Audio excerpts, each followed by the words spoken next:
Hello welcome बच्चों welcome. तो जैसे कि हमें पता चला है कि आप बीपीएससी वाईटीआई वाइस प्रिंसिपल की तैयारी कर रहे हैं, ठीक है ना, तभी आप इस वीडियो पे आए होंगे या इस तैयारी का विचार बनाया है आपने या लगे हुए हैं पहले से, अब जाके मौका आया है करने का। तो जो भी सिनेरियो हो, आप सबको पता है कि इसमें जनरल इंजीनियरिंग का पार्ट बड़ा इंपॉर्टेंट पार्ट है, जिसमें सिविल मैकेनिकल इलेक्ट्रिकल पार्ट जो है वो आना है, जिसको मैंने आपको पहले भी समझाया था।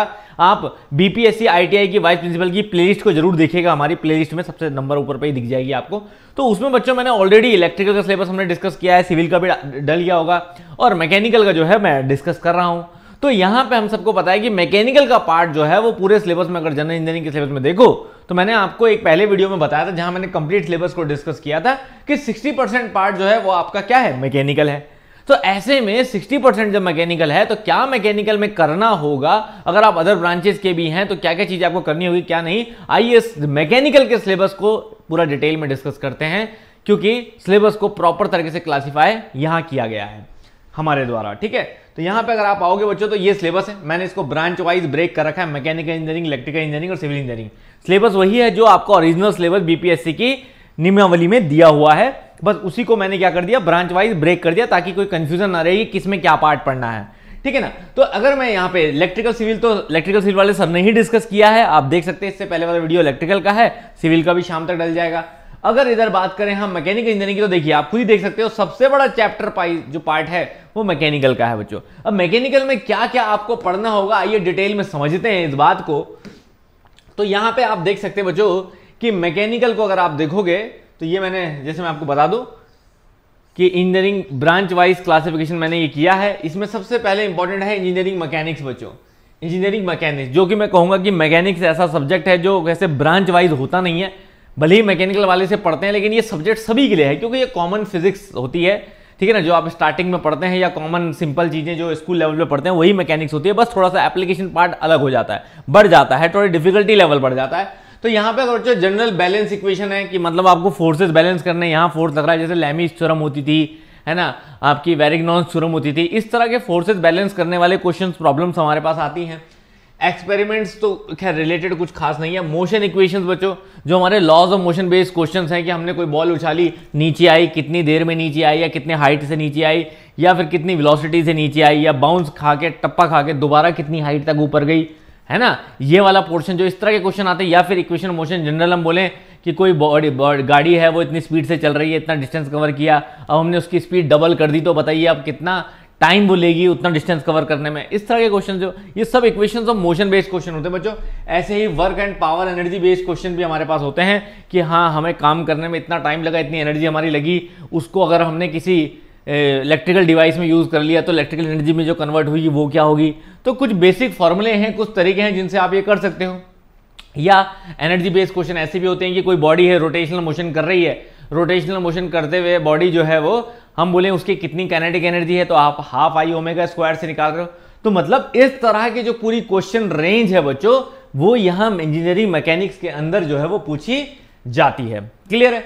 इसके बाद हम बात करें तो सबसे इंपॉर्टेंट बच्चों, तीनों ही ब्रांच में एक चैप्टर कॉमन है, मेजरमेंट।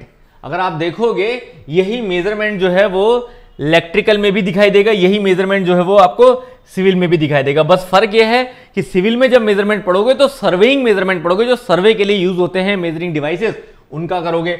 जब इलेक्ट्रिकल के लिए मेजरमेंट पढ़ोगे तो इलेक्ट्रिकल डिवाइसेस का यूज करोगे, जैसे एमीटर, गैल्वेनोमीटर, वोल्ट मीटर, है ना। और जब मैकेनिकल के डिवाइस की यूज करोगे तो यहां कैसे हैं, जैसे कि linear angular measurement, linear measurement, straight plane measurement, circular measurement, जो आप सरफेस मेजरमेंट करते हो, लीनियर मेजरमेंट करते हो, एंगुलर मेजरमेंट करते हो, तो vernier caliper, micrometer, screw gauges, सब इसके अंदर आ जाता है बच्चों, ठीक है ना। ऑटोकॉलीमीटर, टेलीसर्फ माइक्रोमीटर, सब इस तरह के जो डिवाइसेस हैं उसके अंदर। तो मेजरमेंट जो आप पढ़ते ही हो अपने सब्जेक्ट में, वही पार्ट इसके अंदर आता है और इससे डायरेक्ट क्वेश्चंस पूछे जाते हैं। उनका लीस्ट काउंट हो गया, वो पूछ लिया, छोटी मोटी स्किल रीडिंग्स पूछ ली, जैसे माइक्रोमीटर की रीडिंग पूछ लेता है कई बार कि मेन स्केल रीडिंग इतनी है, बताइए कितना क्या होगा, समझ रहे ना।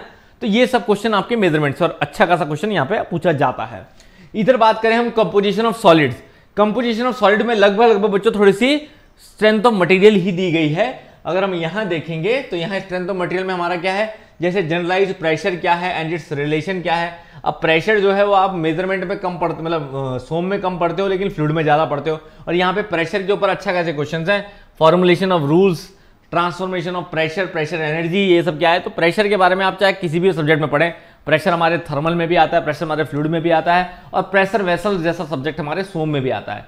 तो मतलब आप तीनों लेवल पे प्रेशर को कवर करना ही पड़ेगा, क्या पता क्वेश्चन कहां से आ जाए उसमें, ठीक है। दूसरा है एनालिसिस ऑफ बीम बच्चों, प्योर सोम है, कॉलम सोम है, शाफ्ट सोम है, unbalanced bending at the centre, centre में कोई अनबैलेंस बेंडिंग हो रही है तो प्योर बेंडिंग में ही आएगा ये भी, ठीक है ना। प्रिंसिपल्स ऑफ डिके, ये एक अलग सा टॉपिक है, इस पर क्वेश्चन जरूर हम लोग देखेंगे कि प्रिंसिपल्स ऑफ डिके है क्या क्या नहीं है, क्योंकि ये सोम के थोड़े से एप्लीकेशन पार्ट आ जाता है, ठीक है। इधर अगर हम बात करें engineering, economic and management engineering दिए बच्चों, ये पूरी की पूरी आपकी ऑपरेशनल रिसर्च है, OR है, ठीक है ना। जैसे इसको हमने सोम कह दिया, ये मैकेनिक्स है, मेजरमेंट है, तो ये हमारी OR है, जिसको हम ऑपरेशनल रिसर्च कहते हैं। थोड़ा टिपिकल पार्ट होता है क्योंकि ये बीटेक में आप लोग पढ़ते हैं ये, और इस OR में अगर आप देखोगे तो PERT CPM आता है, ये थोड़ा सा इंडस्ट्रियल का पार्ट हो गया। दूसरा principles of economy, project planning, economy and management आप पढ़ते हो अपने फाइनल ईयर में, उसमें से ये पार्ट लिया गया है।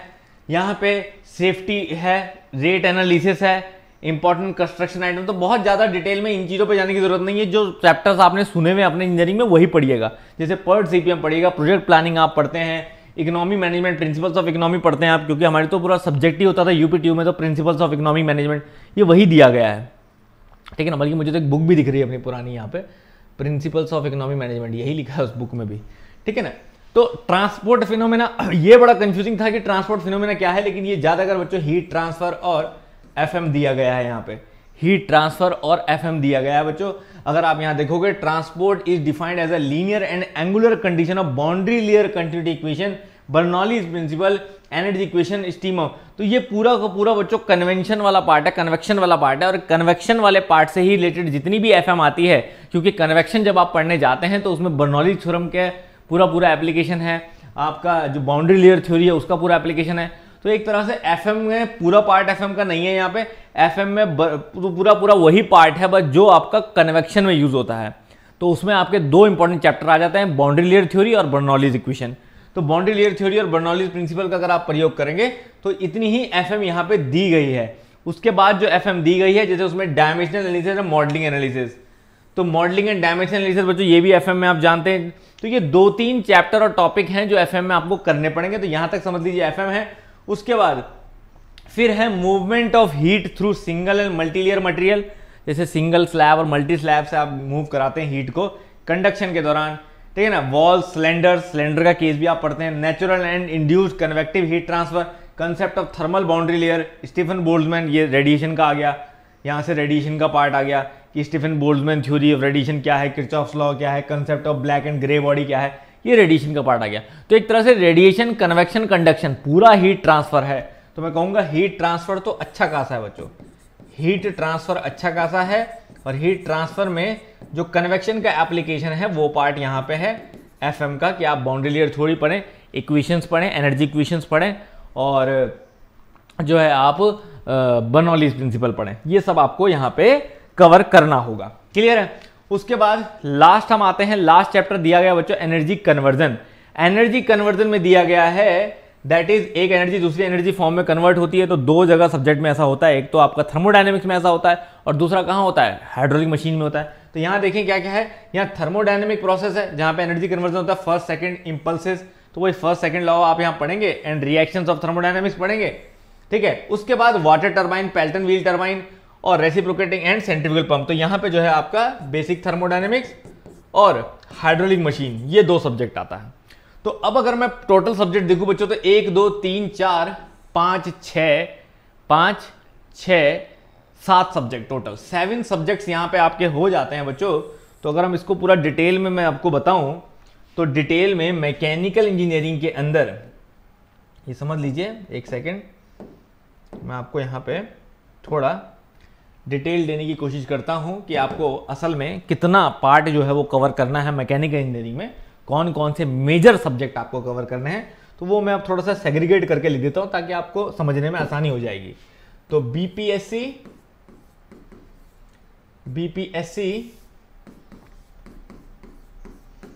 ITI वाइस प्रिंसिपल में जो आपका जनरल इंजीनियरिंग का पार्ट आना है उस जनरल इंजीनियरिंग के पार्ट में जो मैकेनिकल इंजीनियरिंग का पार्ट आना है उसमें आपको कवर करना है मैकेनिक्स। दूसरा मैं कहूंगा बच्चों बिल्कुल टू द पॉइंट सिलेबस करके चलिएगा। सबसे पहले देखिए ऐसा नहीं है कि बिल्कुल सिलेबस के बाहर कुछ नहीं आता है, आ जाता है, ठीक है। जैसे मैकेनिक्स में फ्रिक्शन नहीं लिखा है लेकिन फ्रिक्शन हो सकता है आ जाए, बट मैं कहूंगा कि सबसे पहली प्रायोरिटी आपकी क्या है कि सिलेबस को कंप्लीट करें, सिलेबस के हिसाब से एमसीक्यू प्रैक्टिस करें, सिलेबस के हिसाब से टॉपिक पढ़ें, उसके बाद बाकी चीजें हैं कि चलो भाई टाइम बचता है तो और चीजें भी पढ़ें, ठीक है ना। तो मैकेनिक्स सबसे पहले इंजीनियरिंग मैकेनिक्स, सेकंड आपका सब्जेक्ट है मेजरमेंट, थर्ड आपका सब्जेक्ट था यहां पे दैट इज कॉल्ड मेजरमेंट के बाद स्ट्रेंथ ऑफ मटेरियल, ठीक है। फोर्थ आपका टॉपिक था एफएम, फिफ्थ आपका टॉपिक था हीट ट्रांसफर, एंड सिक्स्थ आपका टॉपिक था that is our thermodynamics, basic thermodynamics, basic ही वाली है, अप्लाइड नहीं, क्योंकि सिर्फ एनर्जी कन्वर्जन बताने मतलब थर्मोडायनेमिक्स लॉ पे ही टिका रहना है बस। और सेवेंथ आपका था हाइड्रोलिक मशीन। तो ये 7 सब्जेक्ट जो हैं बच्चों आपके पास हैं जो आपको इसके लिए कवर करने हैं। मतलब अगर आप कुछ भी नहीं जानते लेकिन ये 7 सब्जेक्ट आपको पढ़ के चलने पड़ेंगे, जिसमें मैं थोड़ा सा आपको बता दूं कि मैकेनिक्स में तो जनरल मैंने सब बताई दिया, साफ दिख ही रहा है, लेकिन एफएम में जो है वो आपको प्रेशर प्लस आपको बर्नौलीज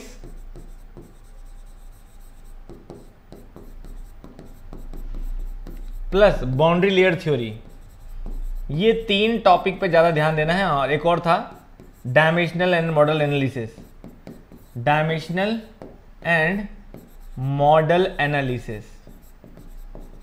है ना, ये पार्ट। तो एफएम में आपका इतना है। बाकी हीट ट्रांसफर में पूरा है बच्चों, कंडक्शन भी है, कन्वेक्शन भी है और रेडिएशन भी है, यहां पूरा है, ठीक है ना। यहां थर्मोडायनेमिक लॉ है, आप प्योर सब्सटेंस ना भी पढ़ें कोई दिक्कत नहीं, लेकिन यहाँ पे आपको थर्मोडायनेमिक लॉज एटलीस्ट सारा पढ़ना पड़ेगा, मतलब उसी पे सारे क्वेश्चन करने पड़ेंगे। और हाइड्रोलिक मशीन में आपको पूरा है turbine and pump, turbine, water turbine, Pelton turbine, I think turbine pump भी है ना, इधर देखिए अगर मैं, तो आपका टरबाइन था, रेसिप्रोकेटिंग सेंट्रीफ्यूगल पंप, बिल्कुल पंप भी है। तो यहां तो मैं कहूंगा पूरा है, टरबाइन भी है एंड पंप भी है, ठीक है ना, टरबाइन भी है और पंप भी है, क्लियर है। तो मैकेनिकल में बच्चों इस पूरे पार्ट में आपको एमसीक्यू तो कम से कम प्रॉपर करने पड़ेंगे। तो वही मैंने कहा देखो कई चीजें तो आपने मैक्सिमम चीजें पढ़ी होंगी अपने कहीं ना कहीं किसी न किसी बैच में या किसी न किसी टीचर से। अब दूसरी बात यह है कि आपको एमसीक्यू प्रैक्टिस जो है वो पूरे महीने इन सब चीज़ों पे करनी होगी। तो उसके लिए बच्चों लेवल भी थोड़ा ठीक होना चाहिए, क्योंकि ये डिप्लोमा लेवल नहीं है, ये ए लेवल है। तो यहाँ पे अगर मैं देखूँ तो इसीलिए बच्चों हम लोगों ने ये सोल्यूशंस तैयार किया था कि हाँ इस चीज़ पे, क्योंकि जनरली इसकी प्रिपरेशन कोई करा नहीं रहा है, और यही वजह थी जिस वजह से हमने इसका कोर्स लॉन्च किया था। क्योंकि इसकी प्रिपरेशन मैंने देखा, लगभग मेरा बिल्कुल मन नहीं था प्रिपरेशन करने का, क्योंकि मुझे लगता है 1 महीने में काफ़ी टफ है ये करना, ठीक है ना। बट सिर्फ इसलिए करना पड़ा क्योंकि बच्चे हमारे पे डिपेंडेंट कई सारे हैं जो कहते हैं कि करना है सर। ज़्यादा नहीं है वो, ये नहीं कह रहा मैं 100-200 बच्चे, 15-20 बच्चों के चक्कर में। और बल्कि उनमें से कुछ बच्चों ने ऐसे भी मैसेज किए हैं कि सर हमने कहीं और ज्वाइन किया, ठीक है ना, उन्होंने बैच निकाला, लेकिन उसके बाद हमने जो है वो मना कर दिया उन्होंने कि बच्चे ज़्यादा नहीं हो रहे, हम नहीं करवाएंगे प्रिपरेशन, ठीक है ना। अब पता नहीं उसके बाद रिफंड हुआ नहीं हुआ मनी, वो तो बात की बात है। बट ऐसा भी हुआ क्योंकि बच्चे हमसे कॉल में भी ये चीज़ पूछते थे कि सर पक्का हम तभी लेंगे बैच जब करवाएंगे। तो हमारे ज़्यादा बच्चे नहीं, मात्र 15-20 बच्चों ने जोर किया है, ये उन्हीं की वजह से लॉन्च करना पड़ा है, ठीक है ना। और तब कर दिया है तो फिर कराना तो पड़ेगा ही पूरा। तो हम पूरा करवाएंगे बच्चों यहाँ पे, क्योंकि यहाँ पे इसलिए मेहनत ज़्यादा है ना। एक तो 3-3, 4-4 टीचर लगेंगे, सिविल, इलेक्ट्रिकल, मैकेनिकल, ठीक है। तो बीपीएससी आईटी वाइस प्रिंसिपल बच्चों आप हमारी Android app make it easy live classes की ओपन करेंगे, वहाँ भी आपको दिख जाएगा कोर्सेज के अंदर, या फिर आप makeiteasyclassx.co.in करेंगे, मेक इट ईजी डालेंगे नेट में तो आपको अपने आप आ जाएगा गूगल में डालते ही वेबसाइट। जब आप ये खोलेंगे बच्चों तो इसके अंदर मैंने बहुत सिस्टमैटिक दिखा रखा है। अगर आप कोर्स नहीं भी ले रहे हैं और अपने आप से भी पढ़ रहे हैं, बहुत अच्छी बात है, पर यहाँ से फ्री आइटम जो है वो आप ले सकते हैं कि अगर आप इस कोर्स के अंदर जाएंगे व्यू कोर्सेज में बीपीएससी, तो यहाँ पे आपको बीपीएससी की फ्री गाइडेंस सेशन जो इस तरह के हो रहे हैं, ऐसे और भी गाइडेंस सेशन आगे होते रहेंगे, वो इसके अंदर मिलेंगे, जिसमें मैंने सिलेबस डिस्कशन भी डाल रखा है, क्योंकि यूट्यूब में कई बार चीजें नहीं मिलती हैं। यहाँ सिस्टमैटिक आप देख सकते हो, सिलेबस डिस्कशन में mechanical syllabus discussion, electrical syllabus discussion, है ना, ये है अच्छे से। अगर आप इधर देखोगे तो यहाँ पे सैंपल क्वेश्चंस मैंने मैकेनिकल के डाल रखे हैं, अभी इलेक्ट्रिकल सिविल के भी डल जाएंगे शाम तक, है ना। और यही आप, ये तो वीडियोज़ हैं, लेकिन अगर आप स्टडी मटेरियल भी चाहते हैं तो बीपीएससी पीडीएफ स्टडी मटेरियल यहाँ पे आपको मिलेगा, जिसमें फ्री पीडीएफ इधर होंगे, इधर पेड भी होंगे आगे जाके, लेकिन फ्री में भी बहुत चीज़ें यहाँ पे अवेलेबल रहेंगी। तो फ्री कोई भी डाउनलोड कर सकता है बच्चों। जैसे अभी मैंने ये एमसीक्यू शेड्यूल जो हमारा रहेगा, जैसे एमसीक्यू क्लासेस हमारी चलेंगी वो यहाँ डाल रखा है, ठीक है ना। जैसे मैं आपको दिखा देता हूँ एमसीक्यू क्लासेस हमारी कैसे चलेंगी। 11:30 बजे मैं लूँगा यहाँ पे मैकेनिकल का एमसीक्यू, 6:30 बजे सिविल का होगा, 8:15 बजे शाम को थर्मल का होगा, मतलब थर्मल मतलब कटारिया सर का वो होगा, थर्मल लिखा हुआ है यहाँ पे, इलेक्ट्रिकल एमसीक्यू होना चाहिए था, इलेक्ट्रिकल एमसीक्यू होगा, ठीक है ना। तो इस तरह से होगा, क्लियर है। अगर यहाँ पे हम बोलें जो मैं आपको बता रहा था कि अगर मैं यहाँ पे, तो यहाँ पे आप ऐसे ही सिलेबस, ब्रांच वाइज सिलेबस भी यहाँ से डाउनलोड कर सकते हैं, जो मैं आपको भी दिखा रहा था। आप खुद की कॉपी भी फ्री में डाउनलोड कर सकते हैं, और ऐसे ही सैंपल क्वेश्चंस हम लोग यहाँ डालते रहेंगे बच्चों। मैकेनिकल, सिविल, इलेक्ट्रिकल के किस लेवल के क्वेश्चन आते हैं, तो वो PYQ क्वेश्चन आपको यहाँ मिलते रहेंगे। तो दैट इज ऑल फ्री। तो अगर आप किसी कोर्स में नहीं भी हैं तब भी आपसे यहाँ फ्री PDF करके ही मैंने फोल्डर बना रखा है, तो सिस्टमेटिक आपको यहाँ मिल जाता है। इसलिए ऐप तो डाउनलोड कर ही लो, और उसमें कोर्स में आप फ्री की चीज़ें जो है वो कम से कम वो तो एंजॉय कर ही सकते हो। बाकी हमने जो 15-20 बच्चों की जिम्मेदारी ली है, उसके लिए हम 15 तारीख से क्लासेस में स्टार्ट कर रहे हैं MCQ क्लासेस, और यहाँ पे आप जो है इस MCQ क्लासेस को ज्वाइन कर सकते हैं बिना किसी देरी के। बाकी कोई भी कंफ्यूजन है आप हमारे वेबसाइट नंबर पे कॉल कर सकते हैं कभी भी, और किसी भी कोर्स के बारे में जानकारी या डिस्काउंट के बारे में आप पूछ सकते हैं। यहाँ पे वैसे BPSC 50 करके कूपन कोड बनाया है, BPSC 50, जहां से यही 50% ऑफ में ये चीजें मिल जा रही हैं। तो चलिए बच्चों, thank you very much guys, ठीक है। बाकी कोई भी इसके अलावा क्वेरी होती है या आपको फ्री गाइडेंस सेशन भी कोई चाहिए BPSC ITI वाइस प्रिंसिपल के ऊपर, तो आप प्लीज कमेंट बॉक्स में जरूर लिखिएगा।